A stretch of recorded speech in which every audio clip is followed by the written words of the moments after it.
Kryetari i Partisë Demokratike Sali Berisha njoftoi gjatë mbledhjes së kryesisë së partisë se me 22 dhjetor do të zhvillohet një protestë kombëtare para godinës së kryeministrisë, duke e konsideruar këtë si strategjinë kryesore të opozitës për të kundërshtuar qeverinë Rama. Duhet të organizojmë protestat, duhet të fillojmë sa më parë. I kemi filluar ato që janë te kryeministria, por me datën 22 duhet të thrasim protestë kombëtare. Ata shqiptarë që vinë, ata janë të bekur, të tjerë mund të mos vinë, do vinë më vonë, por ne kurrë nuk do bëhemi pengesë përkundrazi, nxitës dhe vetëm nxitës të protestave gjatë ditën e fundit që të krijohet qeveria teknike në këtë vend për zgjedhje të tilla. Agenda jon është rikthimi i votës, largimi i kësaj qeverie me të cilën nuk ka zgjedhje. Është sakrifica jon për të larguar këtë qeveri që nuk ka zgjedhje, që nuk lejon zgjedhje. Është misioni ynë. Kush është në lartësinë e këtij misioni, angazhohet. Kush nuk i përgjigjet dot, del anash. Kush nuk don të ndjehet misionar. Vendimi për organizimin e protestës u mor pas vendimit të gjykatës kushtetuese për pezullimin e masës së sigurisë ndaj zëvendës kryeministres Belinda Balluku,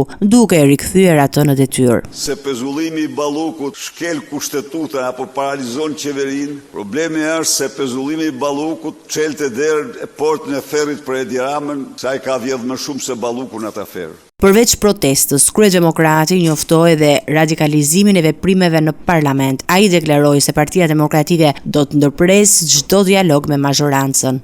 Ne jemi para një realiteti shumë të zymt, pra një realitet të cilin vjedhja e shqiptarëve nuk ka më frena. Është licencë se kjo që bëri me pezullimin e pezullimit, gjykata mori përsipër apelin dhe gjykatën e lartë. Berisha kërkoi sërish ndjes për zgjedhjen e Endrit Çabanit si avokat i popullit, duke shpjeguar se firmat që e çuan në votim në seancën plenare ishin tërhequr nga deputetët e Partisë Demokratike.